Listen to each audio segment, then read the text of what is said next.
Terima kasih. Untuk sesi acara berikutnya yaitu pembacaan profil Ikatan Cendekiawan Muda Akuntansi oleh Pak Yanwar Nugroho. Waktu dan layar kami persilakan kepada Pak Yanwar. Baik, terima kasih Bu Fadilah. Bismillahirrahmanirrahim. Assalamualaikum warahmatullahi wabarakatuh. Selamat menjelang malam dan salam sejahtera bagi kita semua. Terima kasih atas kesempatannya. Di sini saya akan membawakan dan menyampaikan profil singkat dari ICMA, Ikatan Cendekiawan Muda Akuntansi, bersatu, bersinergi, dan berkolaborasi.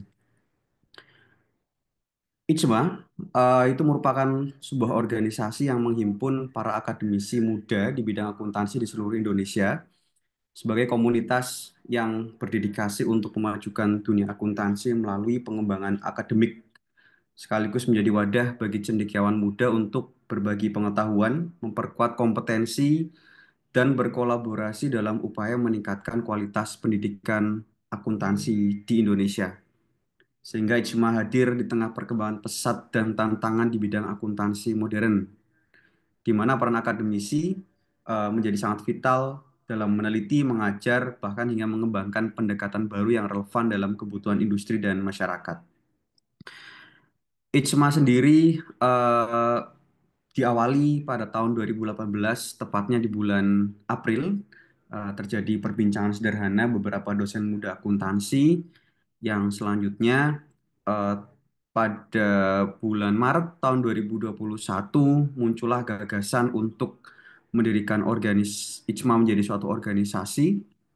Kemudian bulan selanjutnya mulai melakukan perekrutan anggota DPN serta Dewan Eksekutif IJMA. Sehingga di bulan Juli di tahun 2021 IJMA secara resmi eh, menandatangani akta notaris untuk pendirian IJMA. Kemudian di bulan Oktober secara seremonial IJMA dilahirkan di Universitas Tanjung Pura di Pontianak.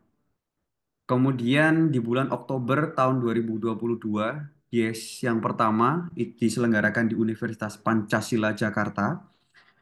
Kemudian Oktober 2023, Dies yang kedua di Binus University di Tangerang.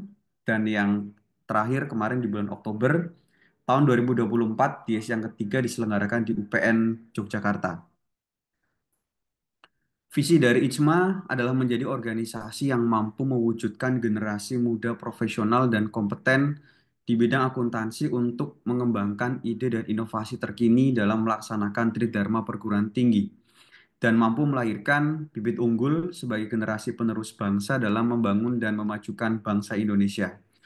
Oleh karena itu, diturunkan visi tersebut ke dalam 8 misi, mulai dari memperlengkapi dosen akuntansi dalam pelatihan profesional dosen, dalam melaksanakan tridharma perguruan tinggi yang beriman dan bertakwa kepada Tuhan Yang Maha Esa, memperlengkapi generasi muda akuntansi dalam kemampuan melakukan riset yang unggul dan terkini, kemudian menyelenggarakan wadah bagi dosen muda akuntansi dalam berkiprah pada kegiatan tridharma perguruan tinggi, khususnya dalam publikasi jurnal, menulis buku, dan lain sebagainya, menyelenggarakan pelatihan dan pemberdayaan SDM guna meningkatkan kapabilitas dosen akuntansi, membangun kerjasama dengan berbagai lembaga dan perusahaan, baik skala nasional maupun internasional, termasuk kolaborasi riset, memperlengkapi dosen akuntansi untuk mampu mengembangkan karir, menyelenggarakan kegiatan pengabdian kepada masyarakat sebagai wadah dalam mengabdikan ilmu kepada masyarakat, selanjutnya menyelenggarakan wadah dalam melahirkan bibit unggul sebagai generasi penerus bangsa. Program kerja yang telah diselenggarakan oleh IJMA, mulai dari webinar, kami hadirkan para narasumber, para mentor dalam beberapa sesi seminar kami, seperti penelitian kualitatif, kemudian academic writing for scientific writing, paradigma riset kualitatif, bedah buku, termasuk sesi sore kali ini, termasuk juga ada kolaborasi riset antar anggota IJMA yang jumlahnya sudah luar biasa banyak, kelas pendampingan dan mentoring riset, webinar bedah buku, talk show, pengaplikasian riset-riset terkini, termasuk international conference dan beberapa agenda lainnya. Struktur Badan Kepengurusan IJMA harian periode 2024 hingga 2027 diketuai oleh Bapak Raffles Ginting yang didukung oleh wakil, sekretaris, dan juga bendahara. Kemudian struktur kepala Departemen IJMA mulai dari Departemen Penelitian Inovasi, Departemen Pendidikan, Pembelajaran dan Kurikulum, Departemen Pengabdian kepada Masyarakat, Departemen Keanggotaan, Departemen Media Informasi dan Komunikasi, Departemen Humas dan Kerjasama Antar Lembaga, kemudian ada Departemen Karir, Keahlian Studi Lanjut, Departemen Literasi dan Publikasi Ilmiah, Departemen Mitra Usaha dan Ekonomi Kreatif, Departemen Jurnal, Departemen Pusat Data dan Teknologi, Departemen Sosial, kemudian Departemen Penulisan dan Penerbitan Buku, Departemen Penelaran dan Keilmuan, Departemen Organisasi, Kelembagaan dan SDM, Departemen Urusan Internasional dan Luar Negeri, serta bidang kategorial kewilayahan. Kemudian struktur ketua tim kerja IJMA juga terdapat tim kerja bedah buku, tim kerja Satgas Pendidikan dan Anti Korupsi, tim kerja Satgas PPKS, tim pengelola Komite Etik, dan tim perencanaan strategis. Selain itu, dalam setiap wilayahnya terdapat beberapa koordinator, yaitu koordinator wilayah 1 hingga koordinator wilayah 14. Baik, saat ini IJMA juga sedang melaksanakan open recruitment sebagai anggota dan menjadi member dari keluarga besar IJMA. Silahkan bagi yang berminat dapat bergabung melalui link berikut atau bisa melalui YouTube channel, Instagram resmi IJMA, dan juga website resmi IJMA Nasional. Berikut adalah narah hubung yang bisa Bapak Ibu hubungi, Bu Ayu Puspitasari. Dan terima kasih atas kesempatannya. Saya kembalikan lagi ke Bu Fadilah. Assalamualaikum warahmatullahi wabarakatuh. Terima kasih Pak Yanwar atas penjelasannya. Kemudian kita lanjutkan ke acara berikutnya, yaitu sambutan dari Ketua Umum IJMA kepada Pak Raffles Ginting. Waktu dan layar.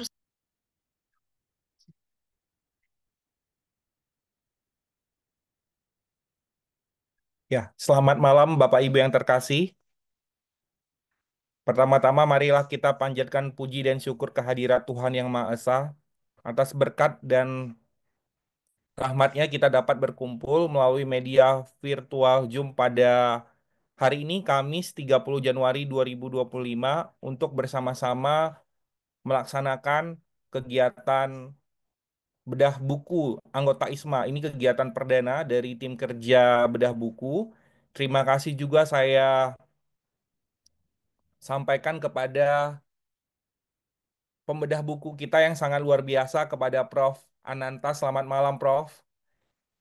Dan terima kasih juga kepada penulis buku juga yang sangat luar biasa, Bapak Dr. Putu Sukma Kurniawan.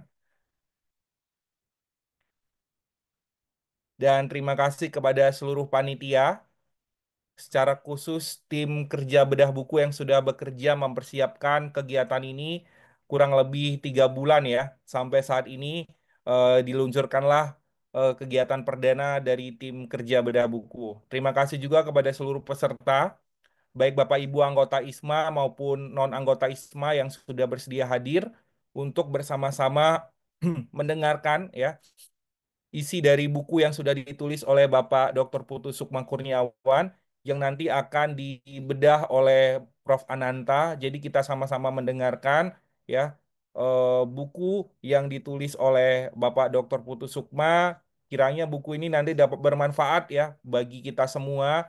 Siapa tahu nanti bisa menjadi referensi ya ketika kita menulis berkaitan dengan topik-topik riset yang sesuai dengan bidang tersebut. Nah, harapannya kegiatan pada malam hari ini ya, bukan hanya malam ini aja ya, bukan hanya bulan ini saja, tapi ini kegiatan yang berkelanjutan. Jadi setiap bulannya kita selalu ada bedah buku ya, yang nanti akan dikoordinator oleh tim kerja bedah buku ya, Bapak Ibu ya. Jadi tujuannya adalah supaya hasil karya anggota ISMA bisa didengar ya oleh banyak orang ya, isinya bagaimana ya, kemudian nanti pembedah juga akan memberikan masukan-masukan. Siapa tahu nantinya akan muncul buku-buku revisi selanjutnya seperti itu. Dia akan meningkatkan kualitas-kualitas dari penulisan buku ya, kualitas penelitian dan sebagainya. Jadi ini adalah salah satu tujuan dari diadakannya bedah buku untuk mempromosikan hasil karya anggota ISMA dan secara khusus memberikan juga sebuah masukan ya terkait dengan karya yang sudah diciptakan ya. Jadi ketika kita menciptakan karya pasti ada masukan dan masukan itu nanti bisa menjadi sebuah apa ya? Buku-buku terbitan kembali ya atau buku edisi revisi biasanya pasti ada. Ya, harapan saya dengan kegiatan malam hari ini ya, Bapak Ibu dapat berpartisipasi selalu ya dalam kegiatan-kegiatan ISMA, khususnya dalam kegiatan bedah buku, supaya juga meningkatkan partisipasi kita ya untuk bersama-sama mensukseskan setiap hasil karya anggota ISMA karena kita memiliki 400 anggota ISMA saat ini dan tentunya ya hampir 70% pasti punya buku ya. Harapannya semua anggota ISMA nanti bukunya bisa digilir ya Bulusi seperti itu ya. Jadi akhirnya nanti bukunya bisa laris juga seperti itu. Nanti bagian mitra usaha membuka juga ya Bapak Ibu yang mau mempromosikan bukunya silahkan nanti di bisa ditayangkan ya, ditampilkan di websitenya ISMA. Jadi ini adalah salah satu fasilitas yang diberikan oleh ISMA kepada anggota-anggotanya. Mungkin itu saja yang dapat saya sampaikan. Saya kembalikan kepada MC Ibu Fadila.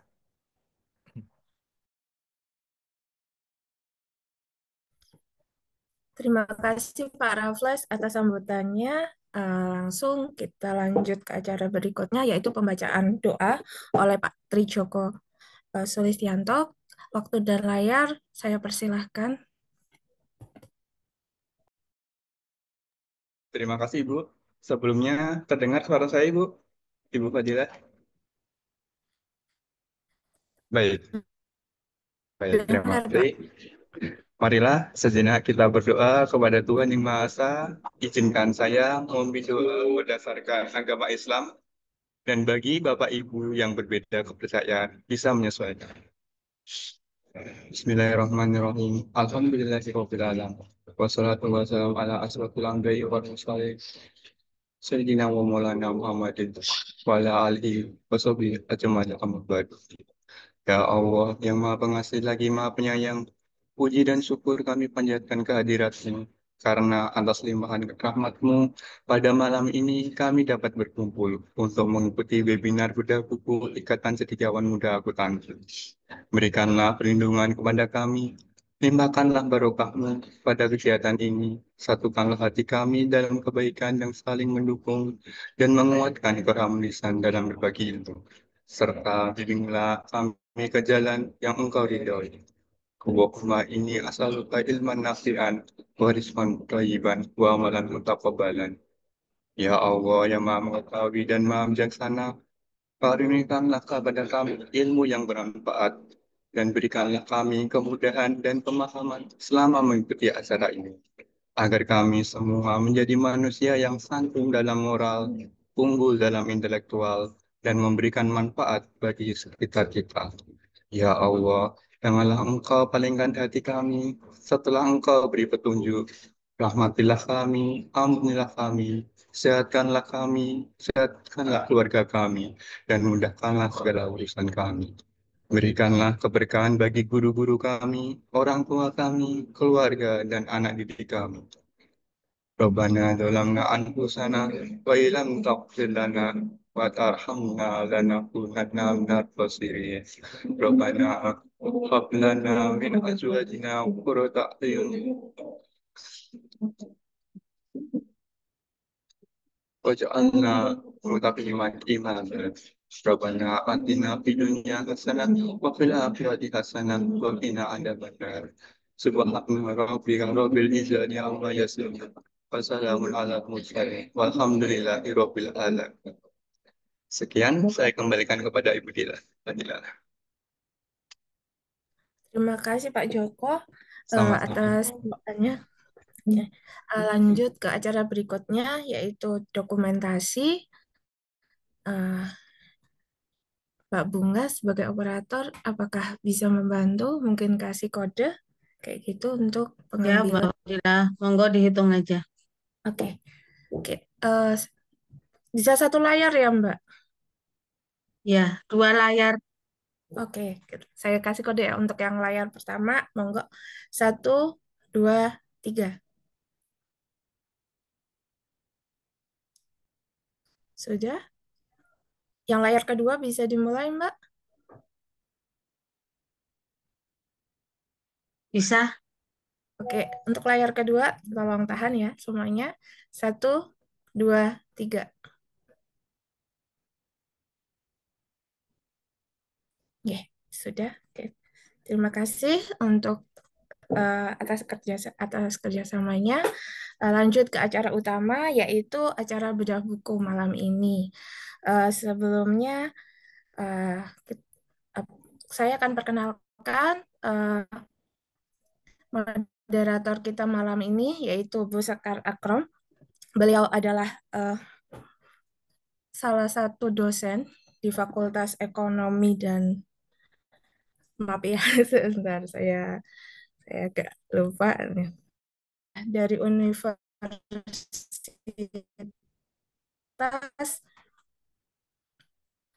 Teknologi Yogyakarta. Oh, dekat sama kampung saya ini. Jadi mungkin langsung saja kepada Mbak Sekar, saya persilahkan. Baik, terima kasih Mbak Fadila, Bapak Ibu semuanya. Assalamualaikum warahmatullahi wabarakatuh. Selamat datang di acara bedah buku ini, Bapak Ibu. Seperti yang disampaikan tadi, ini adalah bedah buku yang pertama di edisi bulan Januari 2025. Malam ini buku yang akan kita bahas adalah karya dari Bapak Dr. Putu Sukma Kurniawan yang berjudul Trihita Karana dalam Implementasi Akuntansi Keberlanjutan di BUM Desa. Saya diberi tugas oleh Bu Lucy dan teman-teman semua untuk menjadi moderator di acara malam hari ini, sehingga izinkan saya untuk memandu jalannya acara bedah buku. Sebelum kita mulai, saya akan memperkenalkan penulis dan pembedah dari buku yang akan dibedah malam ini. Yang pertama adalah penulis. Beliau adalah Bapak Dr. Putu Sukma Kurniawan. Selamat malam, Bapak. Selamat malam Ibu Sekar. Terima Ye. kasih. Beliau adalah dosen di Departemen Akuntansi Universitas Pendidikan Ganesha. Kemudian sebagai pembedah telah hadir di tengah-tengah kita, di tengah-tengah kesibukan beliau. Beliau adalah Profesor Dr. Ananta Wikrama Tungga Atmaja. Selamat malam, Prof. Selamat malam, Bu Sekar. Selamat malam, Ye. semua. Selamat malam Prof. Beliau adalah guru besar di Universitas Pendidikan Ganesha. Di tahun 2012 beliau menyelesaikan pendidikan doktornya dari Universitas Brawijaya. Di tahun 2006 beliau lulus dari Universitas Airlangga dan di tahun 2001 lulus sarjana di Universitas Udayana.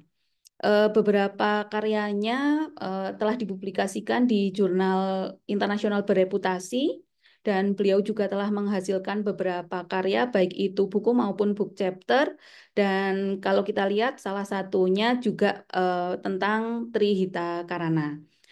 Nah, langsung saja Bapak Ibu, sebelum buku itu dibedah, kita akan mendengarkan dulu paparan singkat tentang buku ini langsung dari penulisnya. Untuk itu kami persilahkan Bapak Dr. Putu untuk memaparkan secara singkat kurang lebih 10 menit. Jadi Bapak, waktu dan layar kami persilahkan. Terima kasih Ibu Sekar atas kesempatannya. Assalamualaikum warahmatullahi wabarakatuh. Om Swastiastu, salam sejahtera untuk kita semua. Namo Buddhaya, salam kebajikan, Rahayu, Rahayu, Rahayu. Yang pertama, saya mengucapkan terima kasih banyak kepada Bapak Raffles Ginting selaku Ketua Umum IJMA, panitia Ibu Lucy yang telah memberikan kesempatan, Ibu Sekar selaku moderator, Ibu Fadila selaku MC. Terima kasih banyak atas kesempatan yang telah diberikan kepada saya. Yang terhormat Prof. Ananta Wikrama yang telah berkenan meluangkan waktu untuk membedah buku, dan Ibu Bapak peserta yang telah hadir di Zoom. Semoga selalu diberikan kesehatan dan kebahagiaan. Baik, saya langsung saja mulai untuk menyampaikan buku yang saya tulis. Sebelumnya, mungkin bagi Bapak yang tertarik untuk mendapatkan bukunya, untuk versi digital itu sudah tersedia di Google Books. Silakan Ibu Bapak bisa men-search begitu, dan jika tertarik silakan untuk dibaca gitu. Jadi ini diterbitkan oleh penerbit Peneleh gitu Ibu Bapak ya untuk bukunya. Jadi silakan bagi Bapak yang ingin versi cetak nanti silakan masuk ke website penerbit Peneleh. Jika ingin ke versi digital silakan masuk ke Google Books begitu. Baik, saya langsung ke presentasi bedah bukunya. Jadi buku ini mengambil topik terkait dengan akuntansi keberlanjutan. Jadi perlu saya sampaikan dahulu bahwa buku ini adalah hasil penelitian saya selama menempuh studi di Universitas Airlangga begitu. Jadi memang area riset saya adalah di akuntansi keberlanjutan, dan kebetulan juga sedang belajar pendekatan kualitatif begitu. Jadi saya sekalian menyusun sebuah riset yang nanti luarannya adalah buku ini begitu Ibu Bapak. Jadi saya melihat dalam konteks akuntansi keberlanjutan itu mencari sesuatu yang baru begitu Ibu Bapak ya. Jadi saya melihat tujuannya mungkin. Jadi memang dari buku ini mungkin Ibu Bapak bertanya-tanya mengapa saya meneliti dalam konteks badan usaha milik desa begitu. Kenapa tidak di perusahaan publik dan organisasi bisnis yang lain begitu. Jadi tujuan risetnya memang saya mencoba untuk memberikan sudut pandang baru kemungkinan dari implementasi akuntansi keberlanjutan di organisasi bisnis kecil begitu. Jadi saya mencoba untuk memberikan argumentasi bahwa eh, perusahaan selain organisasi bisnis selain perusahaan publik itu juga memiliki kapasitas dan kapabilitas begitu untuk mengimplementasikan akuntansi keberlanjutan. Dan pada faktanya berdasarkan hasil observasi saya di lapangan, BUMDesa yang saya teliti ini memang telah mengimplementasikan prinsip-prinsip keberlanjutan gitu. Jadi nanti akan saya coba sampaikan. Kemudian untuk motivasinya dari riset yang saya lakukan ini tentu ada SDGs desa. Konsep SDGs desa itu sekarang sudah mulai masuk begitu ya Bapak ya. Jadi banyak indikator-indikator SDGs desa yang harus dicapai begitu oleh pemerintah desa. Dan kemudian untuk motivasinya juga saya ingin menunjukkan bahwa akuntansi modern itu sekarang adalah alat begitu untuk mencapai kesejahteraan bersama atau social welfare. Jadi isu ini juga sudah mulai banyak diangkat. Bagaimana kita menggunakan akuntansi sebagai alat untuk mencapai kesejahteraan bersama. Dan riset gapnya sudah saya tuliskan. Luarannya nanti adalah sebuah kerangka kerja begitu. Bagaimana di masa depan BUMDesa itu bisa mengimplementasikan akuntansi keberlanjutan berbasis local wisdom atau kearifan lokal yang dimiliki. Kemudian saya lanjutkan, memang isu ini sudah mulai banyak dibahas ya Bapak ya. Ini beberapa berita begitu yang mulai saya temukan begitu terkait isu ini. Jadi memang pada faktanya di lapangan memang isu ini juga mulai berkembang, dan dengan hadirnya PP 11 begitu tahun 2021 di mana sekarang BUMDesa menjadi organisasi berbadan hukum, maka dia memiliki level yang setara begitu dengan organisasi yang lain karena sudah berbadan hukum, maka konsekuensi logisnya mungkin nanti di masa depan dia punya tanggung jawab sosial, lingkungan, dan seterusnya. Jadi memang isu ini sudah mulai dibahas begitu Bapak ya. Ini beberapa berita yang saya cantumkan. Nah, jadi kita langsung masuk di isi bukunya. Jadi dari temuan saya di buku ini, saya menemukan bahwa ternyata BUMDesa di Buleleng, Bali begitu ya, yang saya teliti begitu, itu memiliki peran keberlanjutan atau sustainability role lah saya sebut. Selama ini BUMDesa itu dikenal hanya memiliki dua peran begitu, peran dalam penggerak ekonomi desa dan pemberdayaan masyarakat desa. Ini dua peran yang sering dibahas begitu. Tapi dari riset yang saya lakukan itu ternyata BUMDesa itu juga memiliki peran keberlanjutan. Peran keberlanjutan itu BUMDesa memiliki peran untuk memastikan bahwa sumber daya desa itu dapat dinikmati oleh generasi berikutnya. Contoh yang saya temukan misalkan BUMDesa di Buleleng, di satu desa di Buleleng itu dia memiliki komitmen begitu untuk tidak mengeksploitasi terlalu banyak sumber daya airnya. Kalau kita lihat dari sisi finansial harusnya dia memperbesar pipanya begitu ya, memperbesar debit airnya, tapi itu tidak dilakukan oleh BUMDesa gitu. Jadi saya melihat peran dalam aspek keberlanjutan ini menjadi sebuah peran yang baru begitu dalam dalam konteks BUMDesa, sehingga dengan hadirnya peran keberlanjutan ini saya melihat BUMDesa itu punya peran sekarang dalam aspek ekonomi, sosial dan juga lingkungan. Tentu dalam konteks sumber daya alam di desa gitu. Jadi dalam buku ini saya mengusulkan bahwa BUMDesa itu sebenarnya juga memiliki peran keberlanjutan khususnya untuk menjaga sumber daya alam di desa begitu Ibu Bapak. Nah, kenapa BUMDesa itu bisa mengimplementasikan praktek keberlanjutan begitu? Sebenarnya mereka mengimplementasikan praktek keberlanjutan bukan sudah memahami konsep keberlanjutan yang banyak kita bahas di perguruan tinggi ya Ibu Bapak ya.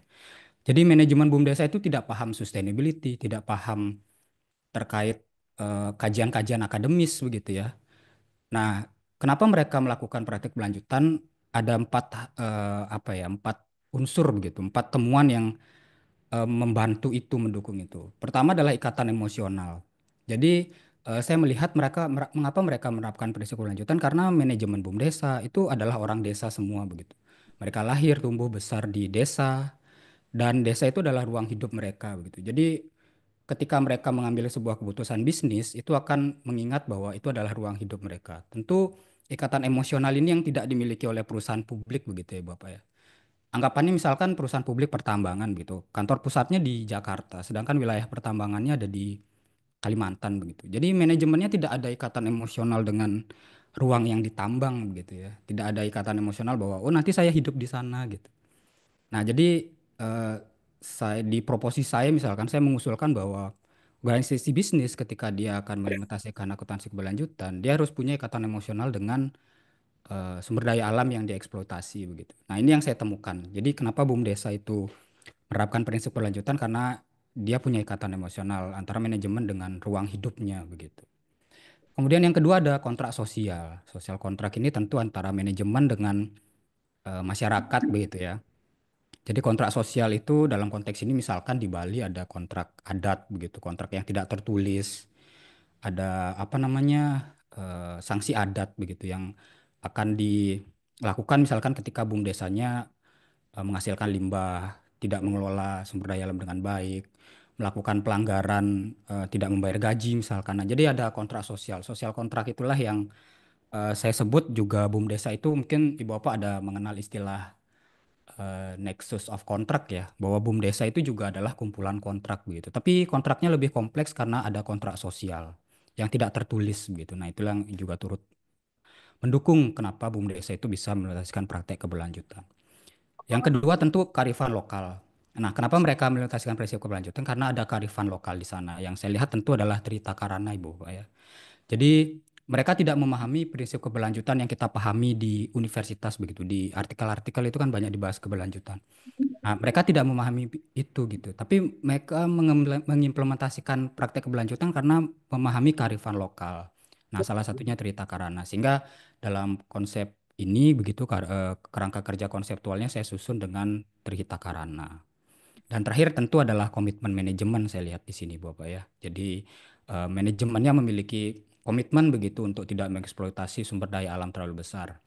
Istilahnya di Bali itu ada istilah cenik lantang gitu ya. Cenik itu kecil, lantang itu panjang. Nggak apa-apa kita dapat arus kas kecil asal going concern perusahaan kita itu panjang gitu istilahnya ya. Seperti itulah beberapa komitmen manajemen yang kalau kita lihat dalam istilah-istilah di Bali begitu yang sudah saya tuliskan di buku begitu Bapak. Nah, jadi ini empat hal yang menurut saya eh, alasan gitu ya, argumentasi mengapa BUMDesa itu menerapkan prinsip keberlanjutan dalam konteks BUMDesa di Bali.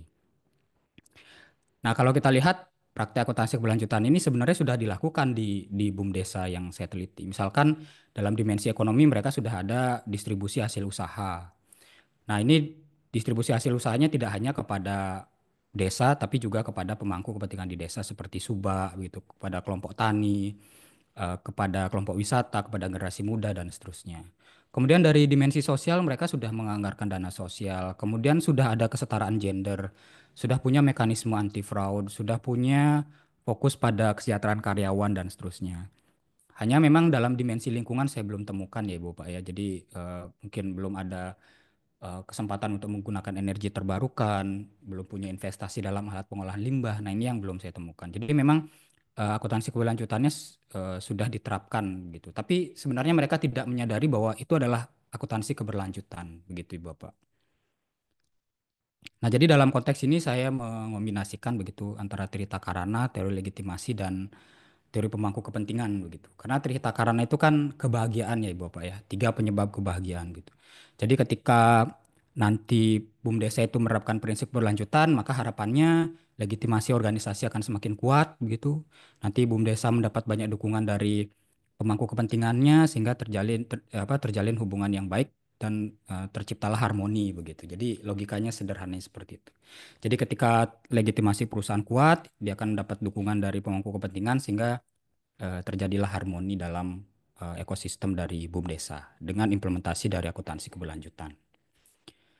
Nah, kemudian di sini di buku sudah saya tuliskan juga beberapa indikator kinerja keberlanjutan BUMDesa. Jadi di buku ini saya menyusun 3 kerangka kerja konseptual, Ibu Bapak. Ada kerangka kerja konseptual untuk kinerja keberlanjutan, untuk pelaporan keberlanjutan, dan untuk stakeholder engagement atau keterlibatan pemangku kepentingan.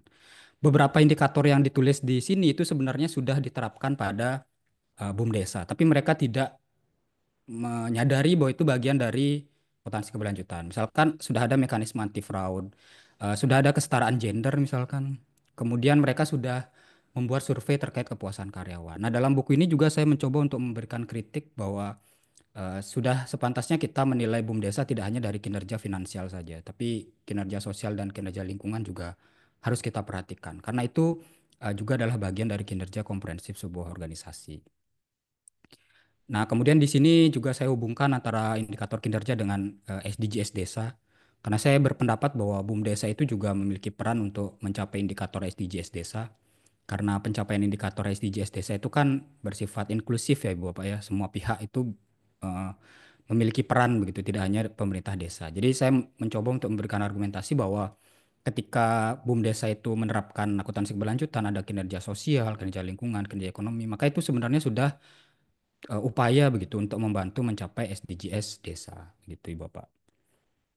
Nah, ini beberapa tahapan implementasinya sudah saya tuliskan di buku. Saya mencoba menggunakan SBSC, Sustainability Balance Scorecard yang masif dipergunakan di konteks perusahaan publik begitu. Saya coba implementasikan di BUMDesa sesuai karakteristik dari BUMDesa. Nah, kemudian di sini saya juga menyusun kerangka kerja untuk pelaporan keberlanjutan BUMDesa. Sebenarnya risetnya sudah banyak ya Ibu Bapak ya, sustainability reporting di small business begitu. Cuma saya buat menjadi lebih formal begitu dengan THK, kemudian ada teori legitimasi, ada tahapan-tahapan begitu sehingga ini bisa memiliki kemungkinan untuk diimplementasikan di masa depan. Jadi memang buku ini masih bersifat konseptual Ibu Bapak ya. Jadi masih bisa di riset ulang, masih bisa dicoba diimplementasikan gitu. Jadi jika ada Ibu Bapak yang mau meriset ulang begitu, jadi saya sangat mengapresiasi. Jadi ini beberapa kerangka kerja yang nanti bisa diimplementasikan untuk konteks BUMDesa di masa depan.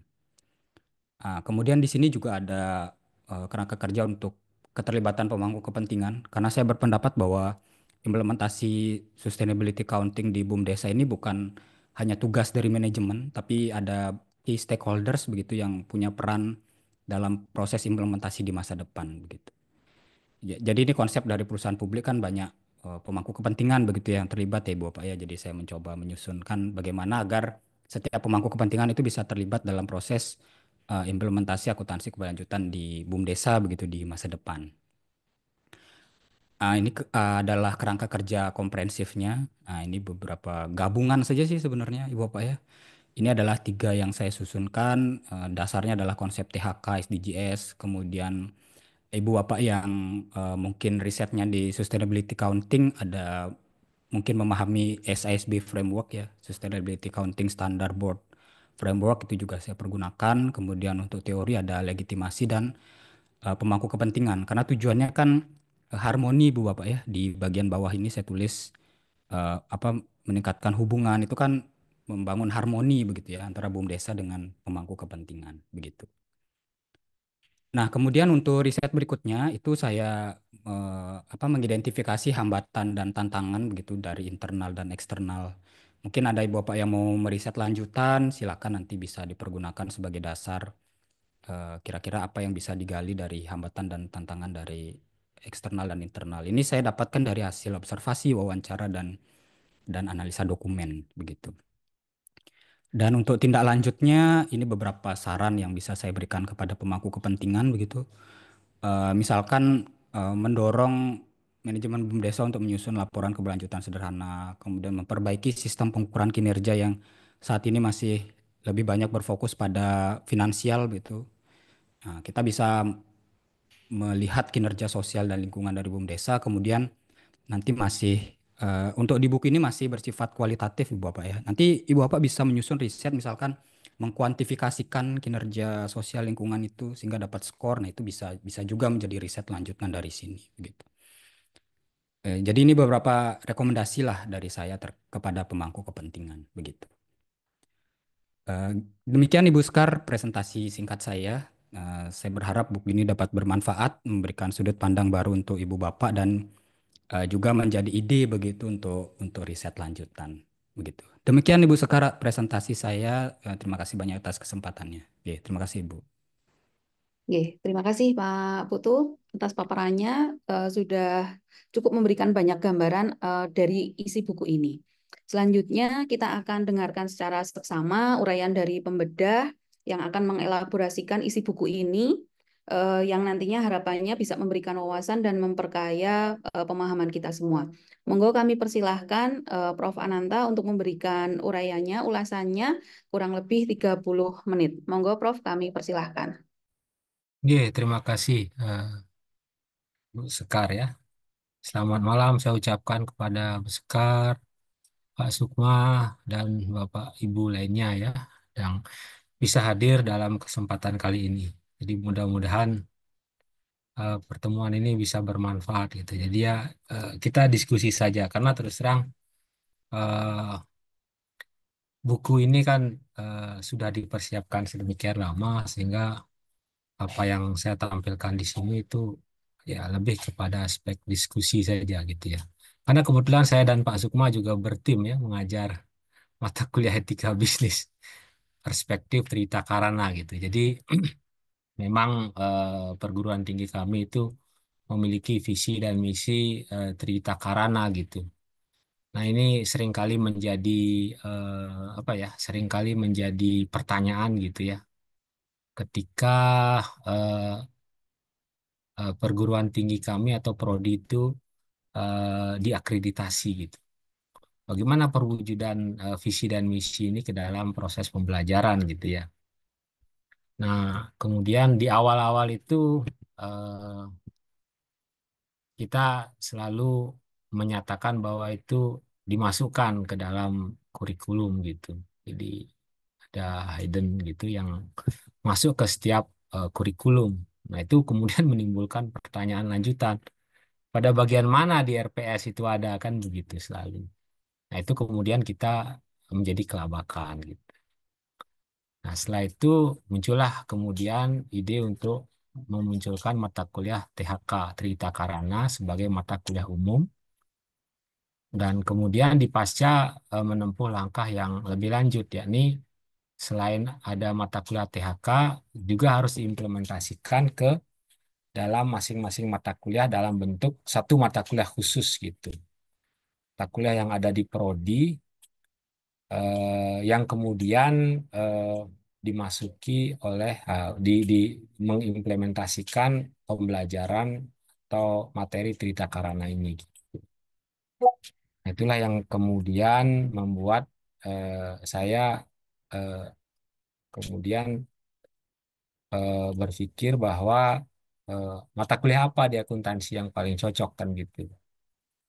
Karena akuntansi itu kan ya memiliki dimensi teknologi gitu ya, yang kemudian tampaknya sulit kalau kita masuki atau kita jadikan basis dalam pembentukan sebuah mata kuliah khusus gitu.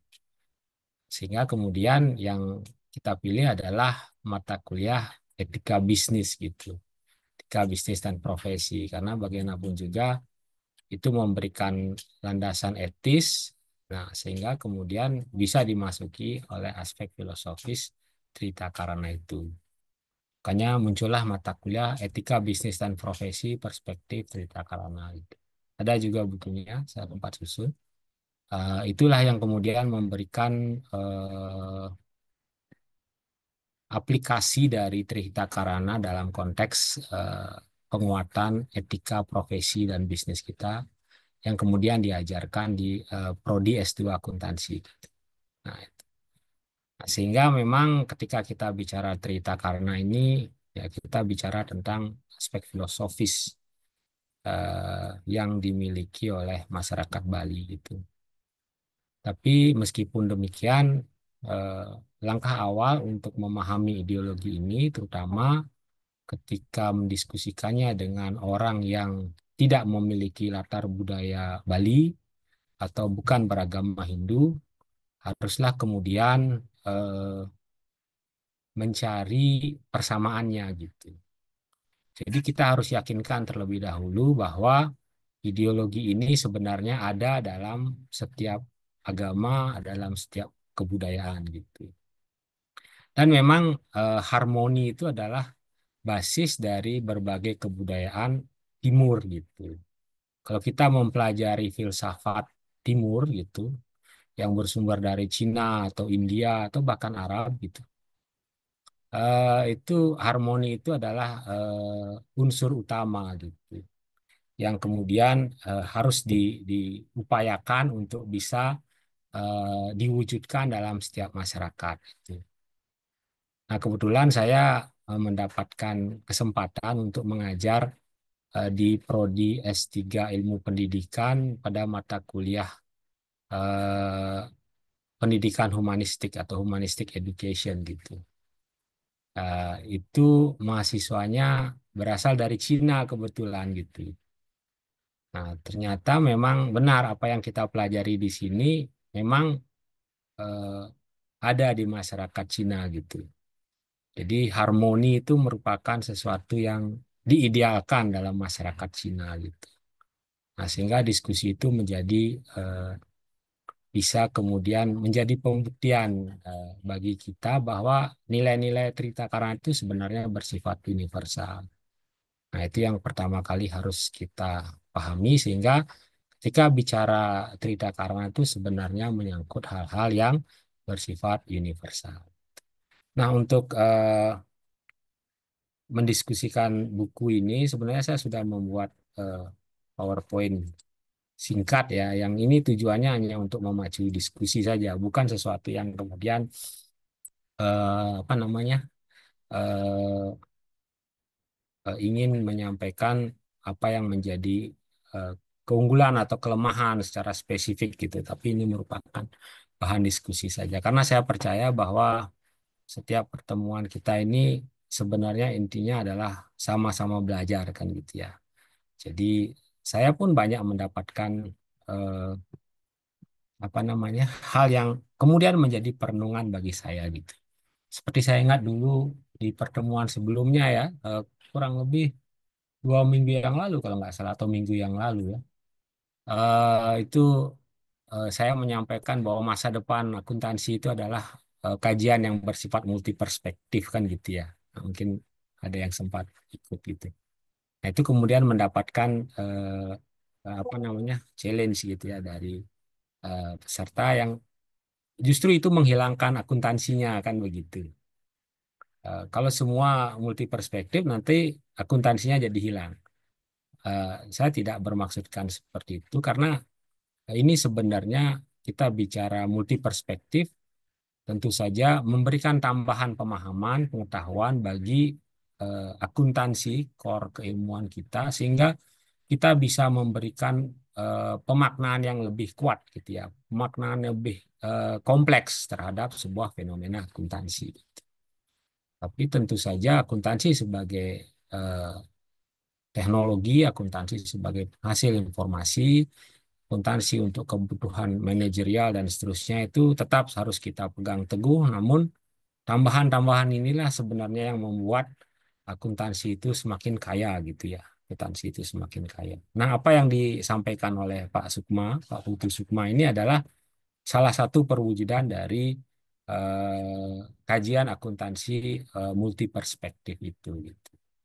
Nah, saya yakin ini bisa menambah pemahaman kita terhadap akuntansi dan bisa juga mendorong sebuah praktek akuntansi eh, yang kemudian sesuai dengan apa yang di, di, dikaji atau menambahkan praktek dari praktek akuntansi yang sudah ada. Oke.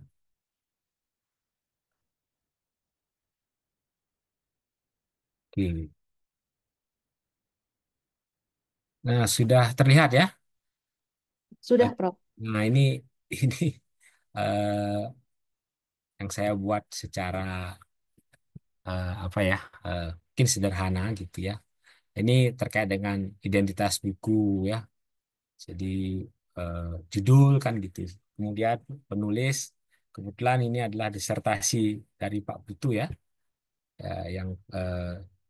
yang kemudian dibukukan. Ini sebuah langkah yang sangat baik gitu karena eh,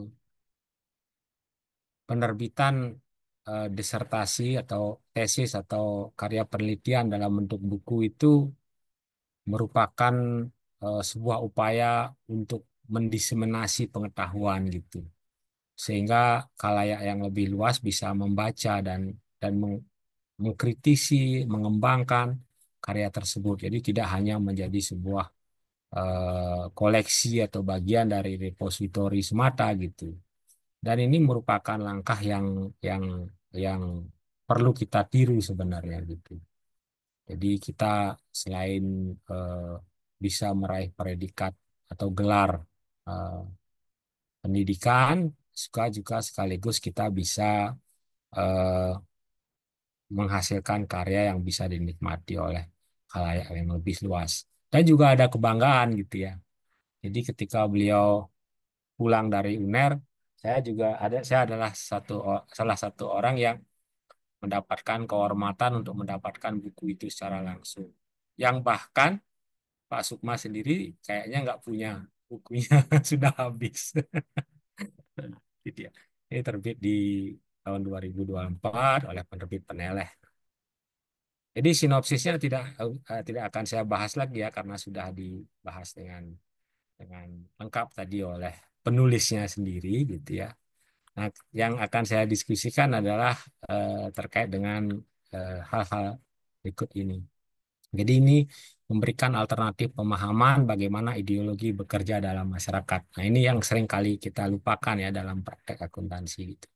Seolah-olah kita menganggap bahwa akuntansi itu ada di ruang hampa gitu ya. Gitu. Jadi eh, tidak terkait dengan aspek sosiokultural di masyarakat. Padahal ini sebenarnya yang sangat penting gitu.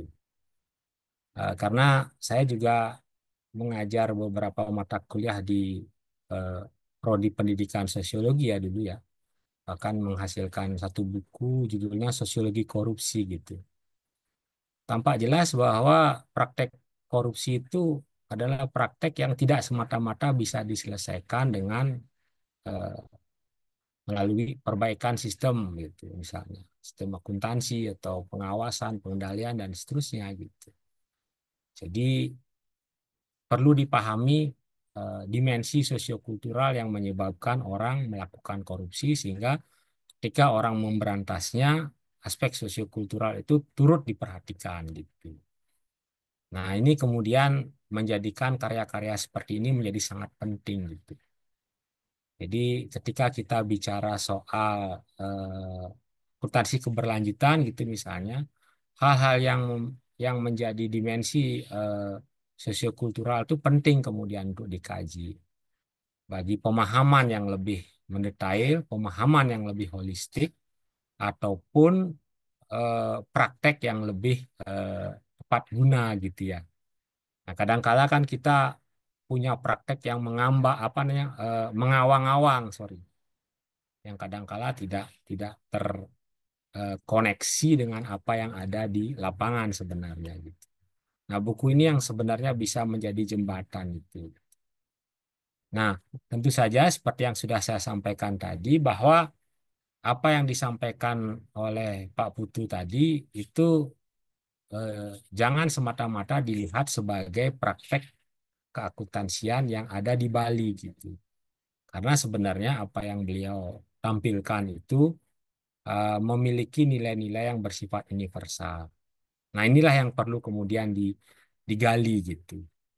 Kalau kita menekuni penelitian kualitatif, tentu saja kita memahami bahwa penelitian kualitatif itu tidak ditujukan untuk mencari generalisasi kan begitu ya.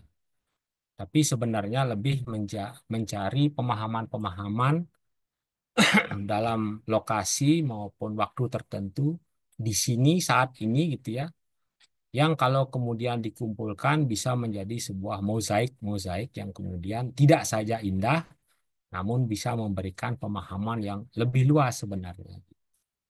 Nah, inilah yang sebenarnya perlu dicari sehingga karya seperti ini sangatlah penting gitu. Nah, kemudian ada juga hal yang kemudian perlu kita kritisi gitu. Nah, seringkali ketika kita melakukan kajian kualitatif gitu ya, apalagi mempergunakan atau mengkaji sebuah ideologi gitu pada masyarakat Bali gitu. Saya beberapa kali menguji disertasi gitu, eh, baik kuantitatif maupun kualitatif gitu, dengan mempergunakan atau memakai fenomena budaya atau meneliti fenomena budaya dalam akuntansi gitu. Seringkali kita ini apa namanya lupa gitu ya bahwa Trita Karana itu adalah sebuah ideologi dominan memang di masyarakat Bali. Namun masyarakat Bali tidak saja dalam tanda kutip tidak dipengaruhi semata-mata oleh ideologi Trita Karana tersebut. Masyarakat Bali juga dipengaruhi oleh berbagai ideologi yang lain gitu.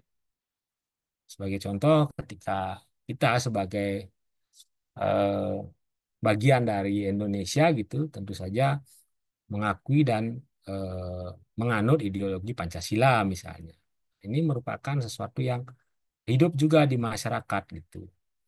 Kemudian saat ini masyarakat Bali tidak bisa disamakan dengan masyarakat Bali di era katakanlah era Kofarubias gitu ya, tahun 30-an ketika dia melakukan penelitian etnografi yang terkenal dan menghasilkan buku Island of Bali itu gitu. Masyarakat Bali sekarang sudah sangat eh, dipengaruhi oleh ideologi kapitalis misalnya gitu. Nah, ini sesuatu yang sebenarnya kalau ada ruang eh, itu bisa dikembangkan sebagai sebuah kajian gitu. Dalam artian ketika kita melakukan kajian tentang masyarakat Bali, eh, memang kemudian layak mengangkat Trita Karana sebagai ideologi utama, tapi jangan melupakan bahwa masyarakat Bali juga terpapar dan menganut berbagai ideologi lainnya. Nah, inilah yang menyebabkan kemudian saat ini masyarakat Bali, eh, aspek sosiokultural masyarakat Bali sedemikian kompleks gitu. Kalau kita turun ke desa-desa, kita bisa melihat bahwa perubahan sosiokultural itu sangatlah kuat. Ya kebetulan saya juga pernah atau sering beberapa kali melakukan penelitian misalnya tentang bisnis-bisnis yang terkait dengan aspek ritual misalnya gitu. Itu sangat jelas bahwa masyarakat Bali itu eh, terpapar oleh berbagai ideologi lain. Nah, tujuannya adalah bisa karena kan ujung-ujungnya kita akan memberikan pemahaman yang eh, secara multi perspektif, holistik gitu. Nah, upaya itulah yang perlu kita dapatkan dengan mengkaji berbagai ideologi lain. Itu yang pertama. Nah, yang kemudian saya juga belum melihat adanya relasi antara desa dinas dan desa adat dibahas secara mendalam gitu. Nah, padahal kalau kita pahami desa adat dan desa dinas itu bagaikan eh, konsepnya mirip dengan suami istri gitu ya. Kalau kita berumah tangga. Jadi desa dinas itu adalah yang memiliki BUMDes ini desa dinas. Desa dinas adalah kesatuan pemerintahan desa yang secara formal mengekor atau menginduk kepada pemerintahan Republik Indonesia, dalam artian dia bertanggung jawab pada camat, bupati, dan seterusnya sampai ke tingkat provinsi. Itu desa dinas. Jadi dia mengurusi aspek-aspek legal pendudukan yang langsung ada di bawah pemerintahan. Nah, sedangkan desa adat ini adalah desa yang kemudian memiliki tugas untuk mengatur masalah adat dan agama. Ini yang sebenarnya juga perlu dikaji gitu. Ini sudah dikaji namun tampaknya belum terlalu mendalam ya. Nah, ini bisa menjadi diskusi lagi nanti. Jadi itu yang perlu kita cermati karena ketika kita bicara ideologi Trita Karana, kemudian beberapa aspek lain itu terkait dengan modal sosial gitu ya, itu sebenarnya lebih banyak dimiliki oleh desa adat, lebih banyak dimiliki oleh desa adat. Nah, seperti misalnya kalau Bapak Ibu, adik-adik itu pernah mendengar ada yang disebut sebagai awig-awig gitu ya, atau perarem. Awig-awig itu adalah tata aturan yang dimiliki oleh desa adat yang mengatur kehidupan warga desa adat. Itu mirip undang-undang di setiap desa adat. Itu berbeda antara satu desa adat dengan desa adat lainnya, meskipun pemerintah daerah melalui Majelis Utama Desa Adat memberikan rambu-rambu. Tapi berbeda karena di Bali memiliki kearifan lokal yang disebut sebagai desa kalepatre. Setiap daerah pada masa tertentu akan memiliki kreativitas tertentu. Itu secara normatif artinya gitu. Nah, inilah yang kemudian sebenarnya akan sangat menarik gitu ya kalau modal sosial ini yang kemudian dibahas secara lebih mendetail gitu. Karena di situ nanti akan muncul awig-awig gitu ya, akan muncul prarem, termasuk jargon-jargon yang disebutkan oleh Pak Sukma tadi. Jadi beliau sudah bisa menangkap gitu ya berbagai jargon yang kemudian bisa kemudian diasosiasikan dengan praktek bisnis yang berkelanjutan gitu ya. Tadi disebutkan jenik lantang gitu ya. Nah, orang Bali memang me, me, mengidealkan sebuah bisnis yang meskipun kecil gitu, tapi bisa menghidupi selamanya gitu. Jadi orang kemudian tidak tidak boleh mengambil keuntungan yang terlalu banyak gitu. Jangan sampai konsumen nanti diberatkan karena ketika konsumen diberatkan dia akan lari atau dia tidak bisa mengkonsumsi sehingga pada ujungnya penjual juga akan mengalami kerugian. Jadi diharapkan bisnis itu akan sustain gitu ya. Sustain kemudian semua pihak mendapatkan keuntungan. Ada juga yang diistilahkan dengan pade payu gitu. Jadi pang pade payu. Jadi artinya payu itu bisa gitu. Jadi intinya adalah semua pihak bisa memenuhi kebutuhannya gitu.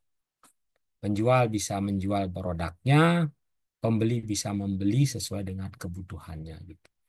Banyak sekali jargon-jargon ini yang bisa dimunculkan. Nah, ini memang jargon khas yang kemudian lahir dari modal sosial yang dimiliki oleh desa adat umumnya gitu. Nah, meskipun memang sulit dipisahkan gitu antara desa adat dan desa dinas karena mereka saling berkelindan. Tidak ada orang di Bali itu yang tidak menjadi anggota desa adat sekaligus anggota desa dinas gitu.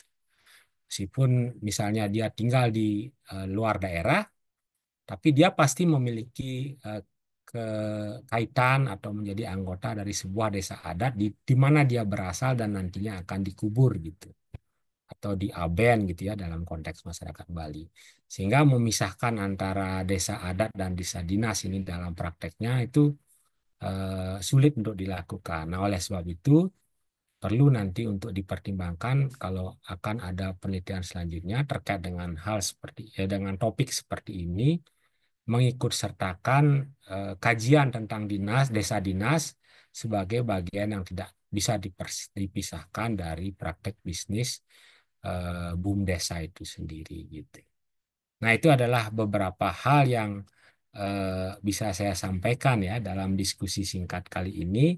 Tapi sekali lagi saya sangat mengapresiasi apa yang sudah menjadi karya dari Pak Putu ya, karena ini akan menambah hasanah pemahaman kita terkait dengan praktek keakuntansian yang berbasis aspek sosiokultural itu tadi. Sehingga apa yang seringkali saya sampaikan ya, bagaimana kita bisa menciptakan kajian akuntansi yang bersifat multiperspektif itu ya semakin bisa kita wujudkan dengan baik gitu. Nah, itu yang bisa saya sampaikan Ibu Sekar. Saya mohon maaf apabila ada hal-hal yang kurang berkenan dalam penyampaian saya. Saya kembalikan lagi kepada Ibu. Oke, terima kasih. Oke, terima kasih sekali Prof atas ulasannya. Sepertinya Pak Putu sudah langsung siap tancap gas untuk bikin edisi yang lain ya Pak, buku baru yang lain. Nggih, monggo kita buka sesi diskusi dengan teman-teman peserta yang lain. Monggo kami persilakan apabila dari teman-teman ada yang mau menanggapi atau berkomentar ataupun menanyakan sesuatu baik itu ke pembedah maupun kepada penulis. Monggo kami persilahkan boleh raise hand ataupun menulis di kolom chat jika ada yang akan ditanyakan. Mungkin kalau belum ada, Pak Putu juga boleh menanggapi dulu, Pak, terkait dengan yang disampaikan oleh Prof. Ananta. Monggo, Pak Putu. Terima kasih Bu Sekar. Terima kasih banyak Prof. Ananta atas ulasannya begitu terkait dengan buku ini. Terima kasih banyak atas sudut pandangnya begitu. Mungkin sedikit tanggapan begitu nggih Ibu Sekar untuk ulasan dari Prof. Ananta. Memang pertanyaan-pertanyaan yang saya terima begitu Prof. Misalkan apakah kerangka kerja ini bisa diimplementasikan begitu di BUM desa di luar Bali begitu ya? Karena basis penyusunannya kan Trita Karana yang tadi di Prof sampaikan kan sangat erat kaitannya ya begitu dengan ideologi masyarakat Bali begitu. Mungkin Ibu Bapak juga bertanya apakah mungkin kerangka kerja ini diimplementasikan begitu ya untuk BUM desa di luar Bali begitu. Nah, itu jawabannya tadi sudah disampaikan oleh Prof Ananta bahwa nilai Trita Karana itu kan bersifat universal gitu Bapak ya. Jadi eh, dia tidak apa namanya kalau kita pahami itu kan kajian terkait Trita Karana yang bersifat universal ini misalkan dalam konsep keberlanjutan begitu yang intinya itu adalah sustainability itu kan intinya adalah bagaimana agar generasi masa depan gitu ya bisa menikmati sumber daya yang setara dengan yang kita nikmati saat ini atau bahkan lebih begitu. Jadi kan itu inti dari sustainability. Konsep sustainability kan intinya seperti itu. Nah, dari THK yang dipahami oleh manajemen BUM desa begitu, mereka kan juga melihat bahwa bagaimana agar sumber daya air yang di desa yang ada di desa kami begitu itu tidak terlalu dieksploitasi berlebihan sehingga generasi berikutnya yang ada di desa juga juga bisa menikmati itu. Nah, itu kan ada keselarasan gitu ya antara konsep THK dan sustainability yang saya yakini juga kearifan lokal di daerah lain juga pasti ada makna yang sama begitu. Bagaimana agar sumber daya alam gitu ya, kearifan lokal sumber daya alam itu tidak dieksploitasi berlebihan dan seterusnya. Jadi memang dalam konteks ini saya sepakat dengan Prof. Ananta bahwa nilai THK itu bersifat universal. Contohnya kan dia sudah selaras dengan sustainability ya. Konsep sustainability yang dipahami global kan seperti itu ya, Ibu Bapak ya. Bagaimana agar sumber daya alam sekarang itu bisa dinikmati juga begitu oleh generasi berikutnya tanpa mengurangi kualitasnya. Jadi itu sudah salah satu bukti bahwa nilai THK itu bersifat universal begitu. Oke, kemudian yang berikutnya terkait tadi memang saya belum memasukkan desa adat gitu Prof karena apa namanya kajiannya mungkin nanti takutnya terlalu banyak begitu karena waktu penelitiannya kan juga terbatas gitu. Mungkin nanti di riset berikutnya gitu atau versi revisi bukunya mungkin nanti bisa memasukkan stakeholder dari desa adat begitu. Karena memang kita lihat di Bali kan BUMDesa ini juga mendapat pengaruh gitu. Tidak hanya dari desa dinas, pemerintah desa gitu, tapi juga dari desa adat. Bahkan ada isu kenapa hasil usaha BUMDes juga tidak diberikan ke desa adat gitu. Nah, itu kan salah satu apa namanya bahan kajian juga nih. Karena modal sosial yang seperti Prof. Ananta tadi sampaikan memang belum banyak saya ulas begitu di buku. Karena kan memang salah satu modal yang dimiliki BUMDesa kan berbasis kepercayaan masyarakat juga. Modal sosial itu yang akan menguatkan begitu kontrak sosial sehingga legitimasinya kuat, dapat dukungan stakeholder sehingga tercipta harmoni gitu. Jadi ujung-ujungnya seperti yang tadi Prof. Ananta sampaikan kan harmoni ya. Harmoni antara BUMDesa dengan internalnya dan juga harmoni dengan eksternalnya. Sehingga di masa depan kita berharap BUMDesa di Bali dan di Indonesia itu punya apa namanya going concern yang tinggi begitu. Tetap eksis begitu. Oke, mungkin itu Ibu Sekar tanggapan saya atas ulasan dari Prof. Ananta. Nggih, terima kasih Ibu. Oke, terima kasih. Monggo Bapak Ibu yang lain, adakah yang mau mendiskusikan sesuatu atau menanggapi? Monggo kami persilahkan.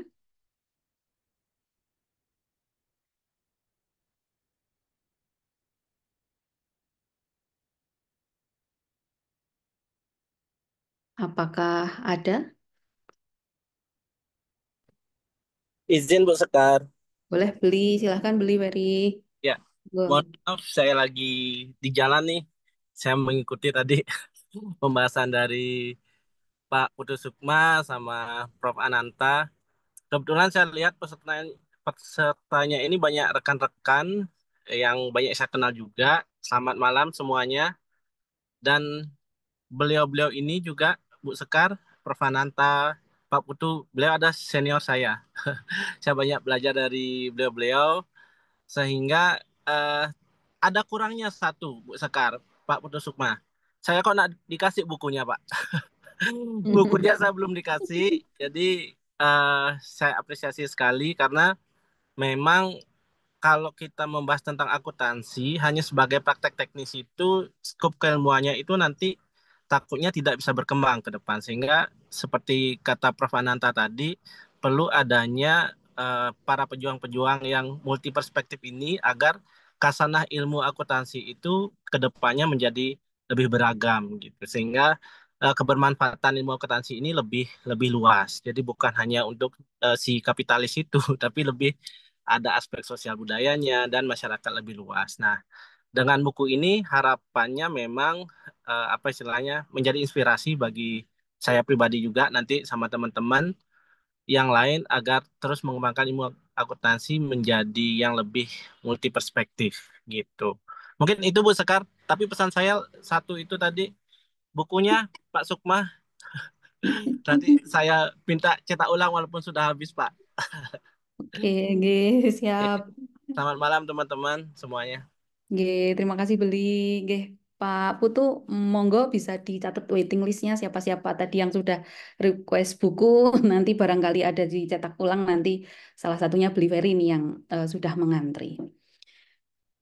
Oke, monggo Bapak Ibu yang lain adakah Oke, yang mungkin sedikit tanggapan boleh Ibu boleh Sekar untuk Beli Ferry. monggo. Memang rencananya nanti diserahkan langsung ke Surabaya ya, Beli Ferry ya. Ya, nanti memang diserahkan langsung gitu. Mungkin nanti Oke. saat Beli Ferry ujian gitu, jadi diserahkan Baik. langsung. Jadi memang dari tanggapan Beli Ferry memang ini buku kan eh, ada tantangan begitu ya, Bu Sekar ya, dari promotor dari Prof. Cipto Hadi begitu untuk ketika apa saya mengajukan usulan penelitian, beliau menyampaikan kenapa mirip dengan yang lain gitu. Jadi apa out of the box-nya? Saya ingat sekali kata beliau ya. Apa yang membedakan isi kepalamu gitu dengan kepala orang lain gitu. Jadi buatlah sesuatu yang baru gitu. Nah, itulah yang salah satu juga membuat saya berpikir apa namanya seperti yang Prof. Ananta sampaikan sosiokultural begitu ya, multi perspektif, multi paradigma begitu. Jadi melihat akuntansi dari sudut pandang yang lain, melihat akuntansi dari perspektif yang lain begitu dan apa namanya seperti yang Prof. Ananta sampaikan kan itu tidak mengurangi kajian akuntansinya ya Bu Sukarya, tapi menambah pemahaman kita begitu terkait dengan praktek akuntansi. Sama seperti yang saya temukan begitu, seperti permintaan dari promotor, apa sesuatu yang baru yang dari studi ini bisa Anda berikan begitu. Jadi saya melihat seperti ikatan emosional itu ya. Saya mengusulkan misalkan sebuah organisasi ketika dia akan mengimplementasikan prinsip keberlanjutan, dia harus punya ikatan emosional dengan apa lingkungan sekitarnya begitu, ekosistem bisnisnya begitu. Nah, itu saya pelajari dari manajemen BUMDes Ibu Sukarya bahwa mereka punya ikatan emosional dengan desanya gitu. Karena ya mereka berasal dari sana, ruang hidupnya di sana, kemudian keluarga mereka juga dari sana begitu. Sehingga ikatan emosional itulah yang dalam tanda petik memaksa mereka untuk apa namanya mengimplementasikan prinsip keberlanjutan yang pada dasarnya mereka tidak paham sama sekali sustainability itu apa begitu ya. Jadi mereka ternyata sudah mengimplementasikan prinsip keberlanjutan berdasarkan ikatan emosional ruang hidup itu gitu. Jadi mereka tidak akan mengeksploitasi alam mereka dengan terlalu besar begitu karena kalau rusak kan atau banjir begitu atau terjadi longsor begitu ya ruang hidup mereka yang akan terkena begitu. Mereka juga yang akan susah. Nah, itulah yang saya bandingkan dengan perusahaan-perusahaan publik yang mengimplementasikan keberlanjutan begitu ya. Saya lihat perusahaan publik itu kan kantor pusatnya di Jakarta begitu, tapi tempat bisnisnya di pulau lain begitu, sehingga ikatan emosional antara manajemennya atau motif mereka melakukan prinsip keberlanjutan kan perlu ditanyakan begitu. Tapi kalau di BUMDes ya sudah pasti motif mereka jelas, itu ruang hidup mereka. Jadi kalau mereka rusak ya ya sudah mereka tidak bisa berbuat apa. Jadi itu salah satu temuan yang menurut saya bisa dijadikan bahan untuk kajian dari ibu bapak berikutnya jika melakukan riset begitu. Begitu Ibu Sekar, tanggapan saya Ibu. Terima kasih. Terima kasih Pak Putu. Di kolom chat ada pertanyaan dari Ibu Aprina eh, menanyakan tentang bagaimana pandangan Bapak tentang BUMDes sebagai organisasi hybrid. Di satu sisi sebagai organisasi publik dan di sisi lain juga fokus ke perolehan laba. BUMDes sebagai sebuah lembaga desa, bagaimana pendapat Bapak tentang logik institusional dan interaksi sosial yang membentuk nilai BUMDes ini sendiri? Monggo, mungkin Prof. Ananta dulu atau Pak Putu bisa memberikan tanggapan untuk pertanyaan itu.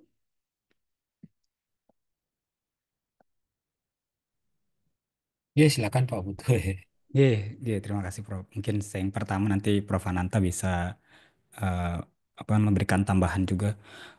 Terima kasih Bu Aprina pertanyaannya. eh, apa di satu sisi juga organisasi publik dan perolehan laba ya.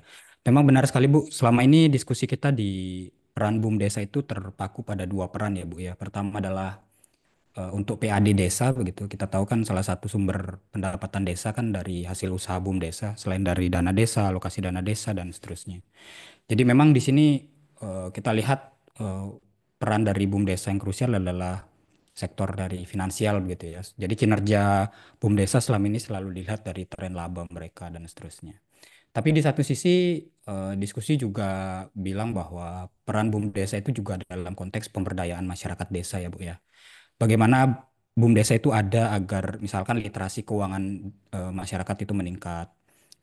Kemudian kesempatan apa namanya masyarakat untuk bekerja menjadi lebih besar dan seterusnya. Nah, jadi memang di satu sisi ini adalah peran yang sulit ya Bu ya, karena perusahaan publik kan dia nggak punya peran untuk pemberdayaan masyarakat begitu ya. Tapi BUM Desa ini memang organisasi bisnis yang menurut saya sangat krusial karena dia juga punya peran di laba, tapi juga untuk pemberdayaan masyarakat desa gitu. Nah, dari riset ini saya juga temukan bahwa ternyata mereka juga memiliki peran terkait dalam konteks sustainability begitu. Peran mereka sangat krusial karena sejauh yang saya temukan, BUMDesa di Bali itu lebih banyak berbisnis misalkan sumber daya air begitu ya. Mereka berbisnis apa pengelolaan air desa begitu. Nah, ketika mereka fokus pada pengelolaan air desa, mereka sebenarnya punya akses untuk memperbesar pipanya begitu ya, debitnya diperbesar, tapi mereka tidak lakukan karena untuk menjaga sumber daya alamnya tetap baik begitu. Nah, jadi saya lihat di sini ada peran berikutnya nih, peran sustainability begitu dalam pemikiran saya. Peran ini untuk peran BUM desa ini khususnya untuk menjaga sumber daya alam di desa. Misalkan BUMDes itu punya bisnis hutan desa ya. Nah, mereka juga mengelola itu. Jadi mereka tidak misalkan menebang kayu terlalu banyak begitu. Jadi mereka memberikan kesempatan hutan itu untuk terus berkembang begitu. Nah, kalau apa namanya perspektif saya tentu ini peran yang krusial ya Bu ya. Tidak sepadan dengan gaji yang diperoleh oleh Direktur BUMDesa begitu. Jadi kalau Ibu Bapak nanti mau meneliti lebih lanjut, itu bisa diteliti bagaimana kompensasi karyawan yang pantas gitu ya untuk manajemen BUMDesa dengan peran yang sangat krusial begitu di desa gitu. Oke, mungkin berikutnya interaksi sosial yang membentuk nilai BUMDes itu ya, Bu ya. Memang interaksi sosialnya kalau diskusi dengan pembimbing itu saya diminta untuk melihat dari konsep nexus of contract begitu ya, untuk melihat organisasi itu ternyata adalah kumpulan kontrak-kontrak begitu. Kita pun juga sebagai individu kan juga kumpulan kontrak ya. Kita ada kontrak dengan orang tua, dengan anak gitu. Jadi BUMDesa juga seperti itu. Nah, yang membedakan adalah seperti yang tadi Prof. Ananta sampaikan, di desa di Bali itu kan ada adat ya. Jadi manajemen BUMDesa itu selain terikat kontrak dalam konteks bisnis juga dia juga terikat kontrak kontrak adat gitu yang tidak tertulis begitu, yang berbasis kearifan lokal. Nah, itu yang membuat apa namanya BUMDesa itu jadi nexus of kontraknya itu sangat rumit gitu. Jadi ada kontrak bisnis, kontrak formal, tapi ada juga kontrak yang tidak tertulis begitu. Jadi interaksi apa namanya saya lihatnya dari konsep nexus of contract begitu. Jadi BUMDesa pun juga adalah kumpulan kontrak-kontrak. Tapi ketika dia ada di Bali yang notabene-nya ada desa adat dan desa dinas, jadi kontraknya itu jadi semakin banyak. Ada kontrak adat gitu ya. Seperti yang tadi Prof. Ananta sampaikan, ada awig-awig yang juga ikut mempengaruhi BUMDes begitu. Sehingga eh, mungkin Ibu Bapak yang nanti mau meneliti bisa menggunakan nih BUMDes di Bali nih.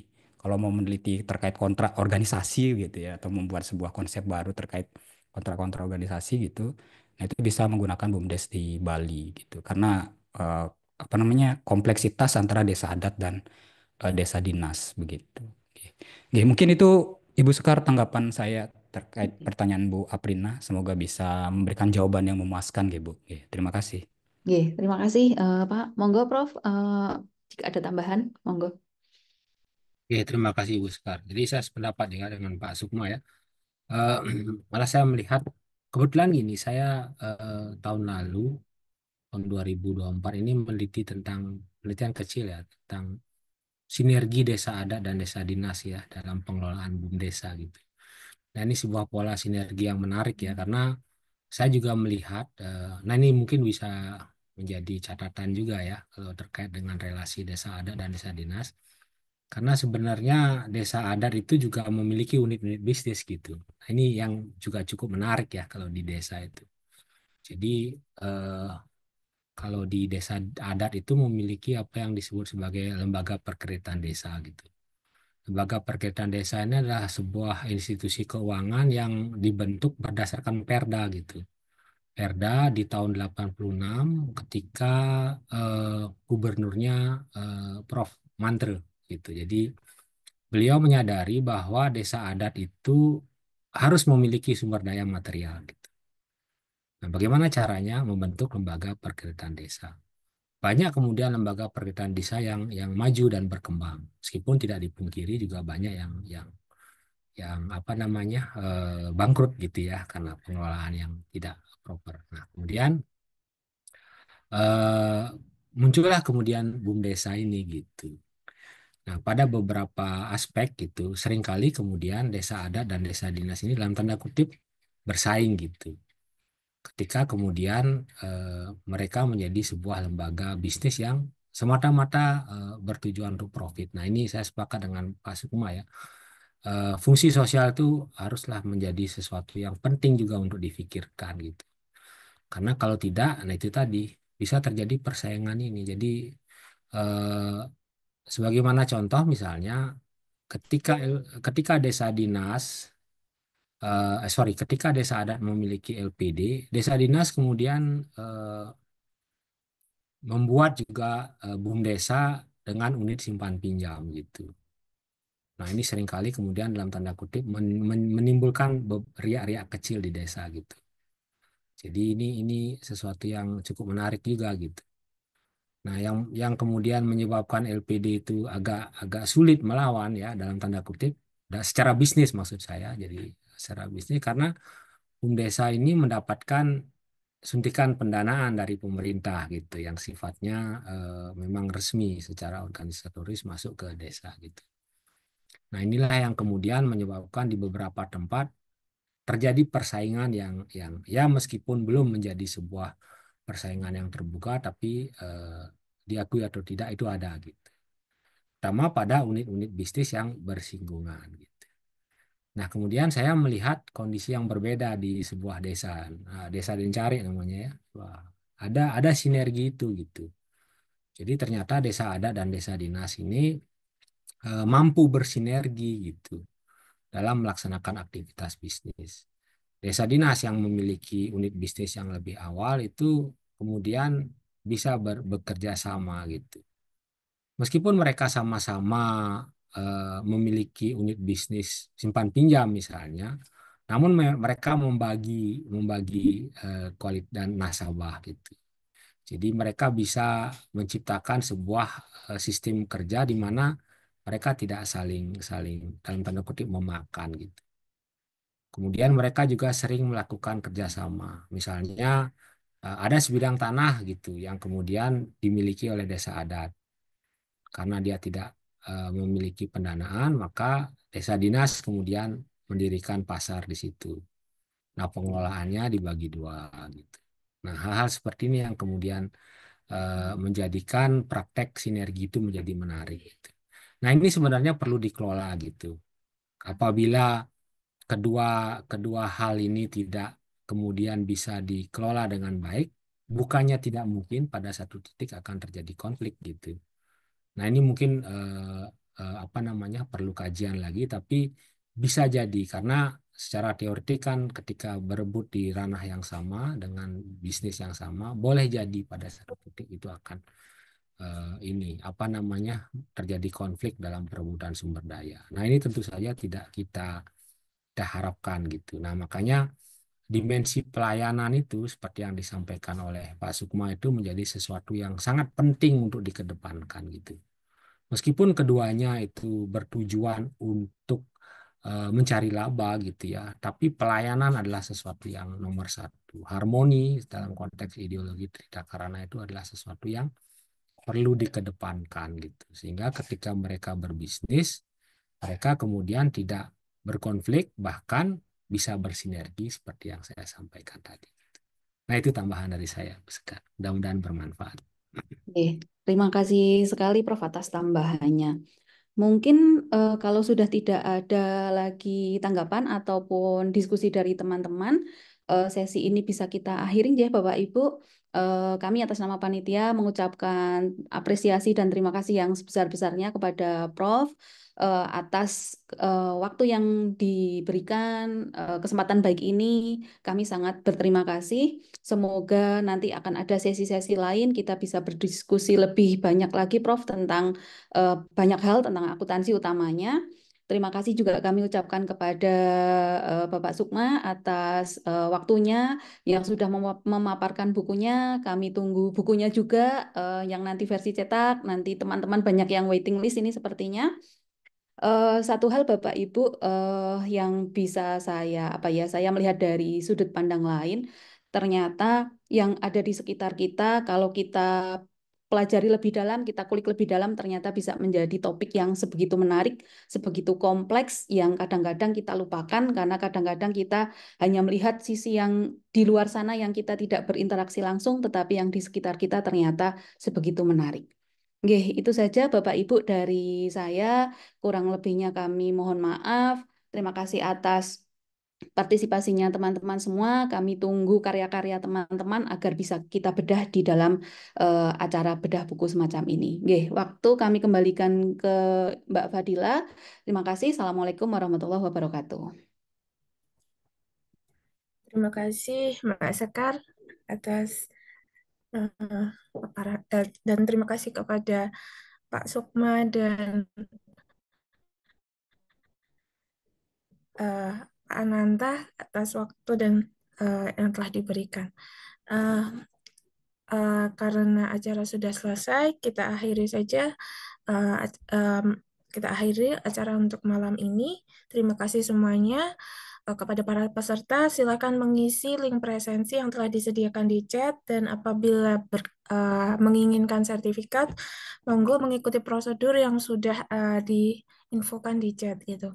Apabila nanti ada, mungkin nanti belum ada yang ketinggalan informasi, info ini bisa di-share di grup WA peserta nggih Bu Lucy ya. Oke, terima kasih. Oke. Nah, malam ini eh, semoga acara ini bisa terus berjalan dan selalu lancar. Amin. Oke.